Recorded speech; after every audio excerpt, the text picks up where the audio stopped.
Assalamualaikum warahmatullahi wabarakatuh. Jumpa lagi di Jagat Lelembut. Tentunya masih bersama saya Bobby yang akan menceritakan kisah horor dan kisah mistis.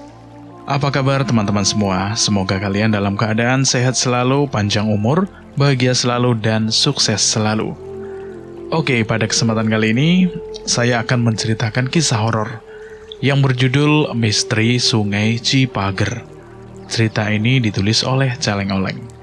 Buat teman-teman yang ingin membaca langsung ceritanya, nanti linknya akan saya sertakan di kolom deskripsi. Dan buat teman-teman yang baru bergabung di channel ini, silahkan klik tombol subscribe dan tombol loncengnya, agar kalian tidak ketinggalan cerita terbaru dari kami. Dan tidak usah lama-lama, kita langsung saja menuju ke ceritanya. Misteri Sungai Cipager.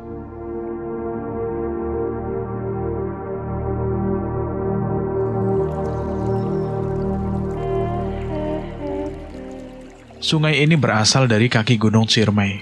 Kebetulan sungai yang melintasi kampungku ini tidak terlalu besar, hanya memiliki lebar sekitar 10 meter dan dengan kedalaman sekitar 3 meter.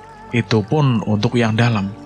Namun hanya 1 meter pada titik tertentu dan dapat dimanfaatkan untuk mencuci sambil mandi. Dulu waktu aku masih anak-anak, sungai ini berair sangat jernih dengan arus tidak terlalu kencang. Banyak batu-batu sebesar kerbau di tengah maupun di tepian sungai ini. Namun bila banjir datang, sungai ini meluap hingga bibir tebing. Tidak ada lagi batu-batu besar yang terlihat karena terendam oleh banjir. Sejak kecil, aku paling suka bermain di sungai. Bahkan bisa menghabiskan waktu berjam-jam. Tapi itu dulu, waktu aku masih kecil. Sekarang semua sudah berubah. Entah karena pengaruh zaman atau memang pengaruh dari kehidupan manusia itu sendiri. Kalau dulu sungai ini benar-benar menjadi sandaran atau tumpuan kebutuhan sehari-hari. Dari mandi hingga mencuci, kami benar-benar menjaga keasrian sungai ini.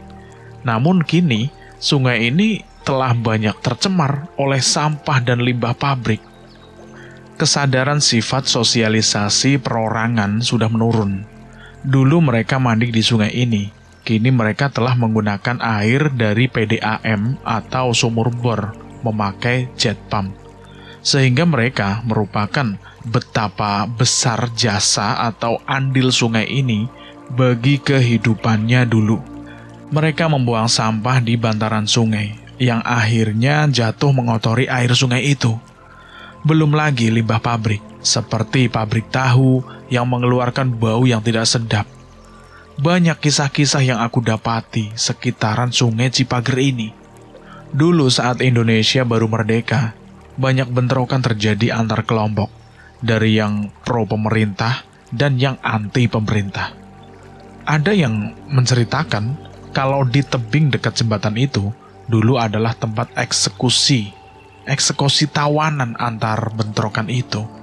Tidak sedikit anggota atau kelompok yang meregang nyawa di situ, hanya karena berbeda paham saja. Dan mungkin banyak arwah dari mereka yang mendiami tempat bekas eksekusi tersebut. Dulu aku tinggal di Jakarta sejak masih berumur 6 tahun bersama dengan keluargaku.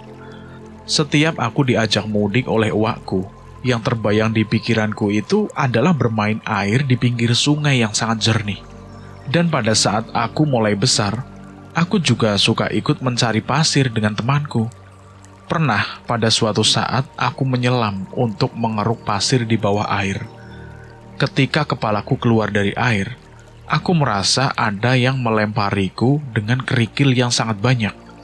Namun anehnya, tidak satu pun kerikil itu mengenai kepalaku, dan hanya suaranya saja. Aku melihat sekeliling, tidak ada orang di sana. Ketika aku melihat ke atas dahan bambu, betapa aku terkejutnya. Di sana, ada sosok makhluk yang menyerupai manusia, tengah berdiri di atas pohon bambu di paling atas. Kemudian aku menggapit temanku agar dia melihat ke atas. Tapi dia tidak melihat apapun di sana. Padahal jelas-jelas kalau makhluk itu masih tetap ada dan tengah menatap, memandangku dengan pandangan matanya yang berwarna merah. Setelah itu, aku mengalami demam hingga beberapa hari. Akhirnya aku menceritakan kepada nenekku tentang apa yang aku lihat itu. Tanpa bicara 2 kali, nenek langsung mendatangi pohon bambu itu dan meminta maaf karena aku telah melanggar waktu yang memang tidak diperbolehkan untuk bermain di sungai. Waktu itu sekitar jam 11 siang. Jadi menurut nenek, makhluk yang aku lihat itu adalah Nyi Gede Sumber, perempuan yang menjaga kampung atau desa Sumber. Menurut nenekku, jangan pernah main di sungai pada jam menjelang beduk atau duhur. Artinya, kita tidak diperbolehkan main di antara waktu hampir duhur, apalagi hari Kamis, di mana banyak tetamu dari alam gaib juga menyambangi Nyi Gede Sumber itu. Yang dikhawatirkan ada tetamu yang jahil dengan mengganggu. Dulu sebelum ada jembatan, orang dari sebelah timur harus turun ke sungai ini untuk menyeberang. Mereka harus pandai memilih dan berpijak pada batu-batu yang menonjol maupun yang tenggelam. Kalau tidak, mereka akan tergelincir dan banyak bawaan mereka yang harus hanyut di bawah sungai, terutama buah-buahan yang akan mereka jual di pasar. Nah, di bawah jembatan yang sekarang itu, dulu tempat mandi atau bermain anak-anak, baik cewek maupun cowok. Pernah bibi aku waktu kecil mandi dan bercanda dengan teman-temannya di situ. Dan tiba-tiba mereka mendengar suara tangisan bayi. Dan entah dari mana datangnya suara bayi itu. Bayi itu sudah begitu dekat jaraknya dengan mereka. Sontak mereka semua terkejut melihat sosok bayi merah yang mengapung dengan beralaskan tikar pandan. Bibi ingin menolong bayi itu, mengambilnya bayi tersebut. Namun teman-temannya segera mengingatkan kalau bayi itu mungkin hantu yang disebut buncul atau siluman rambut. Karena merasa tidak ada yang mau menyentuhnya, bayi itu berangsur berubah menjadi segumpal rambut panjang terurai. Kemudian kembali menyelam ke dalam air. Temanku juga pernah mempunyai kisah yang cukup lumayan seram. Dani namanya. Dia hobi mancing di sungai. Pada suatu sore, dia memancing di dekat jembatan. Sampai beberapa lama, tidak ada satu ekor pun yang ia dapat. Ia sempat mengumpat karena kesal. Dan ketika ia melihat ke atas jembatan, matanya melihat seorang cewek cantik, namun berbadan ular. Cewek itu menunjuk ke arah joran Dani. Seketika itu juga, seekor ikan besar menggelepar-gelepar tersangkut mata kailnya. Berkali-kali Dani menarik pancingnya, berkali-kali pula ia mendapatkan ikan. Namun sungguh aneh, Dani tidak melihat banyak ikan di dalam wadah embernya. Dia hanya melihat satu ekor ikan saja, dan ketika Dani melihat ke atas jembatan, wanita bertubuh ular itu tengah menikmati ikan hasil pancingannya Dani. Antara kesal dan takut, akhirnya Dani meninggalkan tempat itu dan pulang. Beberapa waktu berselang, ada kejadian pembunuhan, yang mayatnya dibuang tepat di bawah jembatan itu. Dari hasil konstruksi, almarhum adalah seorang poter pasar. Dia menjual jasa membawakan barang apa saja dari pelanggannya. Dia ikhlas diberi beberapa saja. Hal itu menimbulkan rasa kecemburuan sosial seseorang temannya yang sesama porter. Banyak pukulan yang ia terima, sampai akhirnya dia dilempar dari atas. Namun dia masih hidup dan tersangkut di bibir tebing.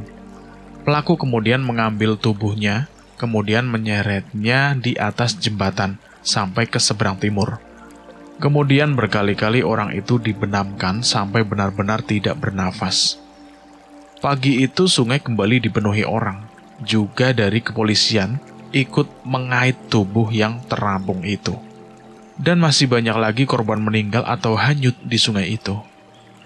Sejak kejadian demi kejadian, semakin hari semakin banyak orang yang tidak lagi mandi di sungai, kecuali benar-benar orang yang menggantungkan kebutuhan sehari-harinya pada sungai ini. Kini tempat biasa kami mandi pun telah ditinggalkan dan dibiarkan penuh dengan aliran air yang membuat tempat itu semakin nampak angker. Sedangkan untuk mereka mandi bergeser agak sedikit ke utara. Kejadian lain pun terulang kembali. Mungkin ini yang paling tragis. Anna, seorang gadis remaja, pergi mencuci bersama temannya, Lin. Saat itu air sungai biasa saja. Tengah asik mereka mencuci, tiba-tiba air sungai itu mulai bertambah besar. Mereka sadar dan dengan panik mereka naik sambil membawa bakul cucian itu. Anna sudah berada di atas, sementara Lin masih bersusah payah menggapai tepian batu yang merupakan tempat untuk naik. Malang bagi Lin, dia tergelincir dan hampir hanyut. Dia menggapai, meminta tolong. Anna yang melihat temannya dalam bahaya, segera mengulurkan tangannya. Dia berhasil menarik lengan temannya itu, namun Anna kurang keseimbangan tubuh. Lin berhasil selamat, namun Anna tergelincir dan hanyut terbawa oleh arus. Kabar tentang Anna yang hanyut segera terdengar hampir oleh seluruh warga situ. Kemudian kami semua melakukan pencarian. Pencarian diteruskan pada malam hari hingga pagi hari, namun tubuh gadis itu tidak ditemukan. Hingga banyak orang berpendapat kalau korban sebenarnya tidak hanyut terbawa oleh arus, melainkan dibawa ke alam gaib bersama jasadnya. Orang pintar pun berdatangan. Mereka mendeteksi keberadaan gadis itu. Rata-rata mereka mengatakan kalau anak itu masih berada di tempat semula saat dia terlihat hanyut. Dan memang kejadian itu benar-benar di luar nalar. Sebab sampai air sungai surut pun jasad Anna itu tidak bisa ditemukan. Padahal menurut logikanya, jangankan jasad manusia yang jelas besar dan pasti bau busuk menyengat, sedangkan bangkai seekor ayam atau tikus pun akan terapung. Dan hingga saat ini sudah bertahun-tahun tidak ada lagi kabar mengenai keberadaan gadis itu. Semua orang meyakini kalau Anna kini tinggal di sebuah istana bawah air yang letaknya tepat di tempat mereka mencuci tadi. Ketika aku bekerja di Jakarta, aku punya kesempatan main ke tempat kerja temanku. "Udah dengar belum kabar tentang Mas Cokro?" "Belum," dia menjawabnya. Kemudian dia menyodorkan surat kabar yang memberitakan kalau temanku Cokro itu hanyut di sungai. Padahal dia hanyut di ruas sungai kecil dan tidak terlalu dalam. Aneh juga pikirku, dia itu bertubuh kekar dan sudah hobinya memancing di sungai itu. Dan teka-teki itu baru terjawab setelah Dani sudah beranjak dewasa. Kemudian Dani menceritakan kejadian yang sebenarnya. Waktu itu Dani masih kecil, masih duduk di kelas 4 sekolah dasar. Pagi itu Mas Cokro datang ke rumahnya mengajak Dani untuk mencari ikan dengan alat seser. Dani mengiyakannya, tapi nanti setelah habis makan. Tak lama kemudian Mas Cokro kembali lagi dengan membawa seser dan kantong plastik besar untuk wadah ikannya. Sesampainya di sungai, air sedang melimpah hingga sampai ke daratan dan membelah ke saluran kecil. Maka mereka berdua mencari ikan di aliran yang kecil itu, yang kedalamannya tidak sampai 1 meter, namun memiliki arus yang cukup deras. Setelah beberapa lama Mas Cokro berteriak, "Lihat ini, aku sudah dapat ikan, hampir penuh," kata Mas Cokro sambil memperlihatkan kantong plastik yang berisi air. Dani memandang heran, sebab dia tidak melihat seekor ikan pun di dalam kantong plastik itu. Sebelum mereka terjun ke sungai untuk mencari ikan, Mas Cokro berkata kepada Dani, "Kamu gak jadi saksi?" "Saksi, Mas? Saksi siapa?" "Ya mau gak?" "Ya enggak lah." Mas Cokro merasa sudah mendapatkan ikan banyak. Seharusnya dia juga merasa puas dan menyudahi pencarian ikan itu. Bukannya malah penasaran, semakin ke tengah. Mas Cokro naik ke tempat yang lebih tinggi agar mudah menangkap ikan. Namun kaki Mas Cokro terpleset dan terjebur kembali. Dia berusaha naik kembali dengan berpegangan pada rerumputan yang ada di situ. Namun rumput-rumput itu ikut tercabut karena tidak kuat menahan beban tubuh Mas Cokro. Untuk kedua kalinya, dia menggapai tebing dan mencari pegangan. Tapi apa yang ia sentuh akan ikut ke bawah oleh beban Mas Cokro. Dalam keputusasaan Mas Cokro membuang plastik yang dianggapnya penuh dengan ikan itu. Dia kini menggapai dengan kedua tangannya. Alhasil dia tetap terbawa oleh arus. Dani melihat tubuh Mas Cokro semakin jauh dari tempat ia berdiri. Masih terbayang jelas saat tangan Mas Cokro menggapai-gapai meminta pertolongan. Namun saat itu tidak ada orang lain selain mereka berdua. Beberapa orang dari atas jembatan pun melihat Mas Cokro semakin jauh sampai akhirnya menghilang, terbeban dalam arus di bawah air. Pada bulan-bulan berikutnya, aku dan temanku pergi ke sungai. Saat itu hampir jam 2 malam. Seperti biasa, kami membakar sampah untuk penerangan, karena keadaan sungai itu sangat gelap. Setelah apinya menyala, kami duduk di atas sebuah batu besar sambil menikmati nyala api. Tiba-tiba ada suara yang bertanya padaku, "Lagi apa, bro?" Aku sempat kaget, tapi mencoba untuk tenang. Aku tengok ke belakang, tidak ada orang lain selain kami. Penasaran, aku melongok ke bawah sungai, tetap di sana tidak ada siapa-siapa. "Hei, bro, lagi apa?" Tanya suara itu lagi kembali terdengar. Namun kali ini aku ingat kalau suara itu adalah suara Mas Cokro. Iya, karena aku sudah hafal betul dengan suara tadi. Akhirnya aku mengapit temanku, mengajak dia untuk pulang. Sampai di atas tanjakan, aku tanya temanku, "Cil, tadi kamu denger gak ada suara nanya?"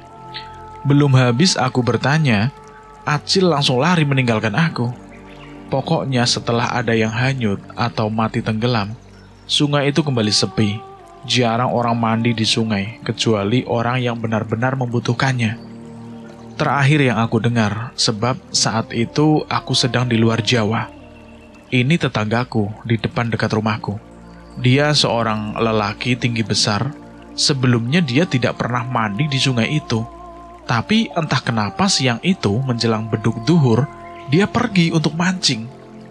Sebelumnya, ada yang menasehati agar jangan mancing saat jam segitu. Tapi mungkin sudah takdirnya kali ya, dia tidak menggubrisnya. Ikan pertama dia dapati, seperti seorang ahli memancing. Dia ajak ikan itu untuk berkomunikasi, lalu ia lepas kembali. Itu menurut orang yang kebetulan ada di situ. Dan tiba-tiba, kailnya tersangkut di dasar sungai. Kemudian dia turun untuk mengakali kailnya itu. Namun, tak lama kemudian, dia tidak muncul lagi ke permukaan.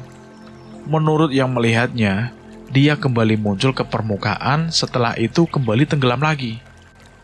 Sampai orang tadi berteriak meminta pertolongan kepada warga. Itulah kisah misteri Sungai Cipager yang kini semakin angker. Pesan Eyang, turutilah nasihat orang tua, karena orang tua lebih banyak pengalamannya. Cukup sampai di sini dengan cerita singkat ini. Bagaimana menurut teman-teman tentang cerita ini? Apakah mitos dengan Sungai Cipager ini? Apakah memang benar sesuai dengan apa yang tertera di tulisan di cerita ini? Bagaimana menurut teman-teman semua? Silahkan tulis di kolom komentar. Apakah ini benar-benar sungai yang sangat angker atau bagaimana? Atau hanya sebatas mitos belaka? Dan terima kasih buat teman-teman yang sudah mendengarkan cerita ini. Semoga kalian dalam keadaan sehat selalu, panjang umur, bahagia selalu, dan sukses selalu. Terima kasih juga buat penulis yang sudah mengizinkan kami untuk membawakan cerita ini. Dan kami mohon maaf jika ada kesalahan kata. Saya pamit undur diri. Akhir kata, wassalamualaikum warahmatullahi wabarakatuh. Jagat lelembut.